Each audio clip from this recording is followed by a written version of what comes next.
morning. This is Fred Mitchell, Chairman of the Progressive Liberal Party, and today is Friday, the 11th of December, 2020. Today, the wife of the Leader of the Opposition, Anne-Marie Davis, speaks in the House of Assembly around noon as part of a special sitting called Women in Parliament. Please join her. So, Mr. Smarty Pants, Peter Turnquest, the disgraced former Minister of Finance and Deputy Prime Minister, says that the FNM has a good chance of winning, although he's not sure he will get a nomination from the FNM. Now you see why he's no longer Deputy Prime Minister and Minister of Finance. His career has gone up in flames. He's no longer relevant to the debate, but he is so blind, deaf, and dumb to the facts. Meanwhile, the new and equally hopeless Minister of Finance, Hubert Minnis, who is also the Prime Minister, is being his usual patting himself on the back for the fact that Atlantis is opening and that Bahamar is opening.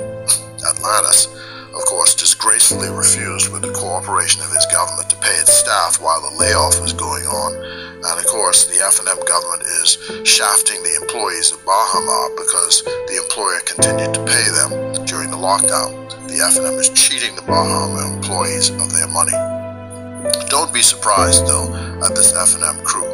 They are expert at creating a mess, then pretending to clean up the mess, and then patting themselves on the back saying, what a good job they've done. Let us all recall, PLPs, that they've borrowed nearly $5 billion, and they have nothing to show for it in the years they've been in power. They bought that big hotel in Grand Bahamar. All the employees were working at the time they bought it. Now it's closed, the employees are no longer working, and there's no opening in sight. The victims of Hurricane Dorian are still suffering and displaced with no money, no food, no housing.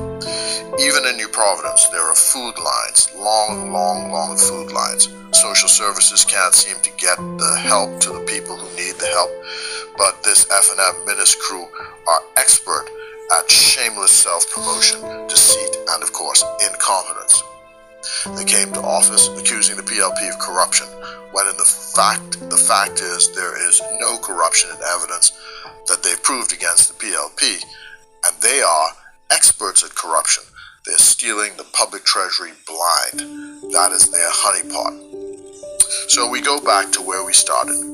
Peter Turnquest is out in the cold because of an allegation of fraud to the tune of $27 million, cooking the books of Sky Bahamas, the airline. That is corrupt.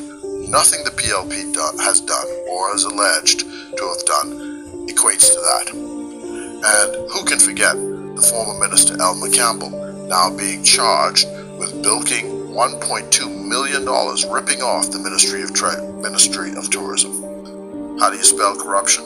The letters FNM. Farewell to Oswald Ingram, the former Speaker. Leader Philip Davis will go to the funeral there in Lutheran Tarpon Bay on Saturday, and condolences to the family of Latreille Ramming on the passing of his father yesterday.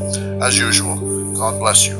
God bless the Commonwealth of the Bahamas, and as you wear your mask and wash your hands on this day, PLP all the way.